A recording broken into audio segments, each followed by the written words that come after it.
Hi yes, welcome to universal talkies. నేను మీ అప్పాజీ. ఇప్పుడు సోషల్ మీడియాలో అంటే ఏ రోజుకి ఆ రోజు టాపిక్ మారిపోతుంటుంది. ఎప్పటికప్పుడనే కాదు, గంట గంటకి కూడా ట్రెండ్స్ అనేవి మారిపోతుంటాయి.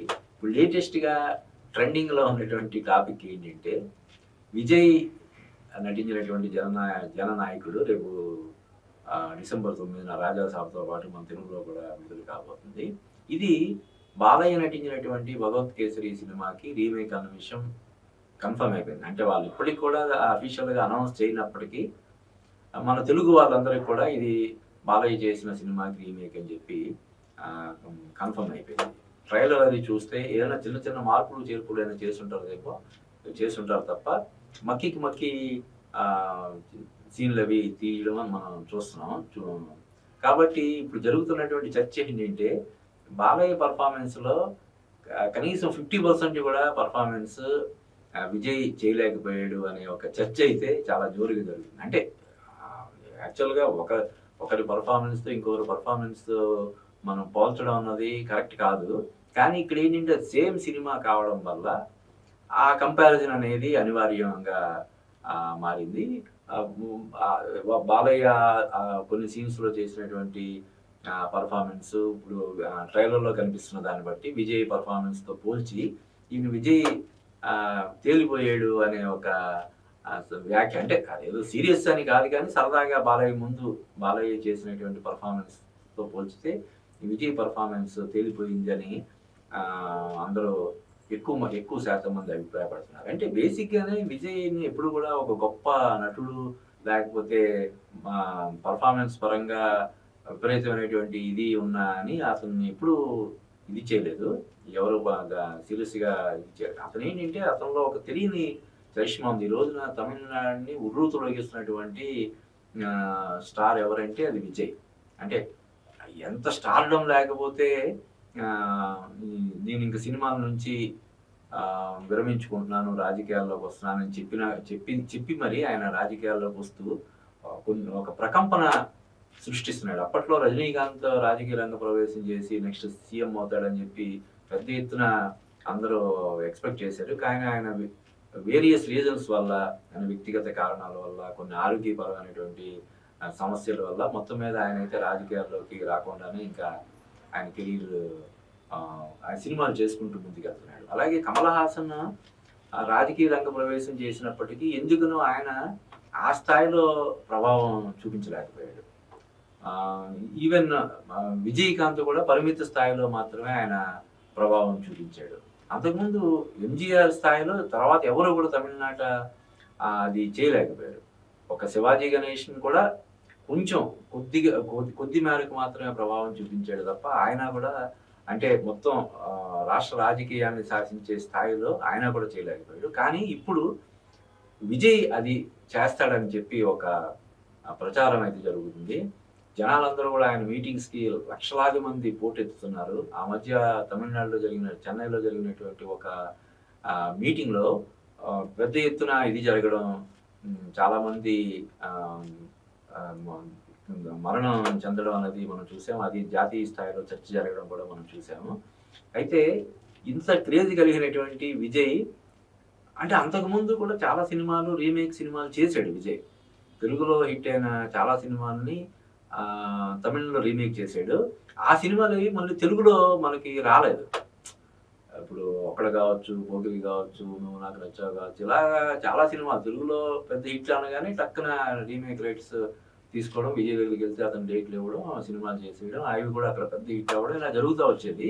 కానీ ఆ సినిమాలు తర్వాత ఎప్పుడైనా ఇంట్రెస్ట్ ఉన్న వాళ్ళు టీవీలో, కంప్యూటర్లోనో ఇందులోనో చూడటం తప్ప మళ్ళీ ఇక్కడికి థియేటర్కల్గా రిలీజ్ అవ్వడం అనేది జరిగేది కాదు. కాబట్టి అప్పుడు కంపారిజన్కి తావులేదు.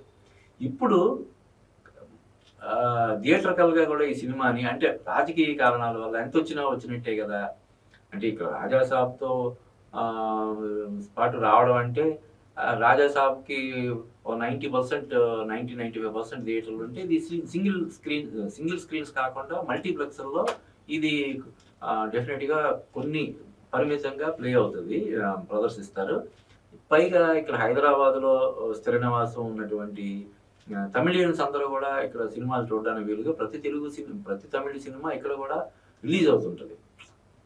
అంటే కొన్ని మల్టీప్లెక్స్ల్లో డెఫినెట్గా రిలీజ్ అవుతుంటుంది. కానీ ఇప్పుడు ఒక రాజాసాబు వచ్చినటువంటి 3 రోజులకేమో మనశంకర ప్రసాద్, తర్వాత భక్తమహాశయులకు విజ్ఞప్తి, తర్వాత నారి నారి నడుమురారి, తర్వాత అనగనగా ఒక రాజు, ఇలాగ బ్యాక్ టు బ్యాక్ ఇన్ని సినిమాలు వస్తున్నప్పుడు విజయ్ సినిమాకి అంటే థియేటర్ల పరంగా స్కోప్ అనేది చాలా కష్టం. కాకపోతే ఏంటంటే విజయ్తో అంతకుముందు వారసుడు సినిమా చేసినటువంటి దిల్ రాజు ఈ సినిమాని టేకప్ చేయడం వల్ల రాజకీయంగా ఆయనకి ఎంతో కొంత ప్రయోజనం కలిగించే అంశం కావడం వల్ల ఆ సినిమాని తెలుగులో కూడా అక్కడ జననాయకుడు అనే పేరుతోటి విడుదల చేస్తున్నారు. అయితే ఇప్పుడు వస్తున్నటువంటి ఈ కంపారిజన్ వల్ల ఎవరైనా కొంతమంది బాలయ్య ఫ్యాన్స్ కావచ్చు, మిగతా వాళ్ళు ఎవరైనా గ్యాప్ ఉంది కాబట్టి రాజాసాబ్ తర్వాత మనశంకర వరప్రసాద్ రావడానికి ఒక 3 రోజులు గ్యాప్ ఉంది కాబట్టి ఆ 3 రోజుల గ్యాప్లో కొంతమంది అయినా చూసే అవకాశం ఉంది. బాలయ్య చేసిన పర్ఫార్మెన్స్కి ధీటుగా విజయ్ చేయలేకపోయాడు అంటున్నారు కదా, ఏంటి అసలు సరదాగా చూద్దాం కంపేర్ చేసుకోవడానికి. లేదంటే ఆ సినిమాని ఏ మార్పులు చేర్పులు చేశాడు అనిల్ రావిపూడి తయారు చేసుకున్నటువంటి ఆ కథనాలకి తమిళ డైరెక్టర్ వినోద్ ఏ విధమైనటువంటి మార్పులు చేసి రాజకీయంగా అతనికి ప్రయోజనం కలిగేలాగా, మైలేజ్ వచ్చేలాగా ఏ విధంగా దాన్ని డిజైన్ చేశాడనే ఒక క్యూరియాసిటీ తోటి కొంతమంది చూడవచ్చు. లేదంటే కొంతమంది విజయ్ ఫ్యాన్స్ తెలుగులో కూడా కొంతమంది ఉండుండొచ్చు, వాళ్ళు కూడా ఆ సినిమాని చూడడానికి ఆసక్తి చూపించవచ్చు. ఎందుకంటే ఈ సినిమా విజయ్కి ఆఖరి సినిమా. అంటే ఈ సినిమా తర్వాత నేను ఇంక సినిమాలు చేయనని ఆయన అధికారికంగా ప్రకటించాడు మొన్న మలేషియాలో జరిగినటువంటి ప్రీ రిలీజ్ ఈవెంట్లో, ఇదే నా లాస్ట్ సినిమా అని చెప్పి. దానివల్ల తమిళనాడులో ఈ సినిమాకి కనీ విని ఎరిగినంత క్రేజ్ ఉంది. అంటే ఎంతో గొప్పగా వచ్చి ఉంటుంది సినిమా. డెఫినెట్గా పూర్తి స్థాయిలో ఎంటర్టైన్ చేసే విధంగా రూపొందుంటుంది. అందుకనే ఇది నా చివరి సినిమా అని చెప్పి విజయ్ గర్వంగా చెప్పుకుంటున్నాడు అనే ఒక అంచనాతోటి ఈ సినిమా మీద విపరీతమైనటువంటి క్రేజ్ పెరిగింది. అంటే అంతకుముందు కూడా గోట్ అనే సినిమా గురించి అలాగే ఇదే విజయ్ లాస్ట్ సినిమా అని చెప్పి చెప్పడం జరిగింది. గోట్ అంటేనే గ్రేటెస్ట్ ఆఫ్ ఆల్ టైమ్ అనే దానికి షార్ట్ కట్లో GOAT అని పెట్టి గోట్ అని పెట్టారు. కానీ ఆ సినిమా ఆశించిన స్థాయిలో విజయం సాధించలేదు. ఆ సినిమా చాలా పెద్ద హిట్ అయ్యి ఉంటే అదే ఆఖరి సినిమా అయ్యి ఉంటుంది. అప్పుడు విజయ్ అఫీషియల్గా కూడా అప్పుడు అనౌన్స్ చేయలేదు. అందరూ అనుకున్నారు ఇదే ఆఖరి సినిమా, ఇంకా రాజకీయాల్లోకి వెళ్ళిపోతున్నాడు, ఇంక సినిమా చేయడు అని చెప్పి అనుకున్నారు.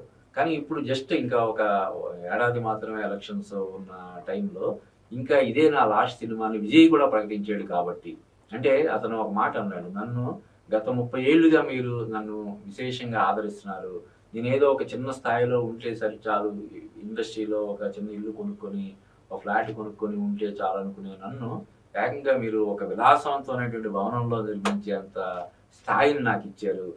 మీరు నాకు ఇంత ఇచ్చిన మీకు నేను తిరిగి ఎంతో కొంత pay back to my fans, pay back to Tamil Nadu అని చెప్పి చేయాలనుకుంటున్నాను. ఒక 30 ఏళ్ల పాటు మీ గుండెల్లో ఉండేలాగా మీకు అందుబాటులో ఉంటూ మీకు వీలైనంత సేవ చేయడం కోసం నేను రాజకీయాల్లో వస్తున్నాను అని చెప్పడం బట్టి ఇంకా డెఫినెట్గా ఈ సినిమా అంటే పొద్దున్న ఇంకేదైనా ఎక్స్ట్రాడినరీ సబ్జెక్ట్ రావడం కానీ లేకపోతే మరొకటి కానీ జరిగితే ఆయన మళ్ళీ సినిమా చేస్తానంటే ఎవరు కాదనరు. అదేంటి చేయనన్నావు కదా అప్పుడు చేస్తున్నావు ఏంటని కూడా ఫ్యాన్స్ అనరు. ఇంకా చేస్తేనే బాగుంటుందని చెప్పి ఫ్యాన్స్ కూడా కోరుకుంటారు. కాబట్టి భవిష్యత్తులో ఆయన చేస్తాడా చేయడా అనేది పక్కన పెడితే ప్రస్తుతానికి అయితే మాత్రం ఇదే లాస్ట్ సినిమా. కనీసం ఎలక్షన్స్ ముందు ఇదే లాస్ట్ సినిమా. రేపు పొద్దున ఎలక్షన్స్లో ప్రతికూల ఫలితం అంటే ఆయన అనుకున్నట్టుగా ఫలితం రాకపోతే మళ్ళీ ఏమైనా సినిమా చేస్తాడేమో చెప్పలేము. కానీ ఇప్పుడు ఉన్నటువంటి అంచనాల ప్రకారం అయితే ఆయన అసాధారణటువంటి విజయం సాధించి సినిమాల్లో ఎలాగైతే ఆయన విజృంభించి దూసుకుపోతున్నాడో రాజకీయాల్లో కూడా అదే రేంజ్లో ఆయన విజయం సాధించి ముఖ్యమంత్రి అవుతాడనే అంచనాలు అయితే బలంగా ఉన్నాయి. కానీ ఏదేమైనప్పటికీ కూడా ఈ సినిమా బాలయ్య చేసినటువంటి సినిమాకి రీమేక్ కావడం, దాని ఆ క్లిప్పింగ్స్ని పక్కన పెట్టి ఈ సీన్ బాలయ్య ఎలా చేశాడు, ఈ సీన్ విజయ్ ఎలా చేశాడు అనే కంపారిజన్ నడుస్తుండడం ఇప్పుడు కేవలం ట్రైలర్ తోటే ఈ రేంజ్లో ఇది జరుగుతుంది. రేపొద్దున సినిమా వచ్చిన తర్వాత దాదాపుగా 2:30 గంటలు 3 గంటలు ఉండే సినిమా వచ్చిన తర్వాత మరింత ఇది మన బాలయ్య ఫ్యాన్స్ కావచ్చు, మిగతా వాళ్ళందరూ కావచ్చు, మిగతా వాళ్ళు కావచ్చు, అందరూ కూడా వాళ్ళ క్రియేటివిటీని అంతటిని జోడించి మరింత కంపేర్ చేస్తూ దీని మీద ఎన్నో వీడియోలు కానీ లేదంటే మీమ్స్ కానీ ఇవన్నీ చేస్తారని మనం ఎక్స్పెక్ట్ చేయొచ్చు. ఏదేమైనా రాజకీయపరమైనటువంటి ఆకాంక్షతోటి రాజకీయంగా కూడా తనకి ఉపయోగపడేలాగా ఈ సినిమాని డిజైన్ చేసుకున్నటువంటి విజయ్ ఈ సినిమాతోటి ఖచ్చితంగా ఘన విజయం సాధించాలని కోరుకుందాం. ఒక సినిమా అభిమానిగా, ఒక సినిమా స్టార్ అయినటువంటి విజయ్ అంటే ఇక్కడ ఎలాగైతే మన ఆంధ్రప్రదేశ్లో పవర్ స్టార్ పవన్ కళ్యాణ్ ఒక గొప్ప విజయాన్ని నమోదు చేశాడో, అలాగే విజయ్ కూడా తమిళనాడులో గొప్ప విజయం నమోదు చేసి అక్కడ తన ఆకాంక్ష మేరకు అక్కడ ముఖ్యమంత్రి పీఠాన్ని అధిష్ఠించాలని చెప్పి మనం కోరుకుంటున్నాం.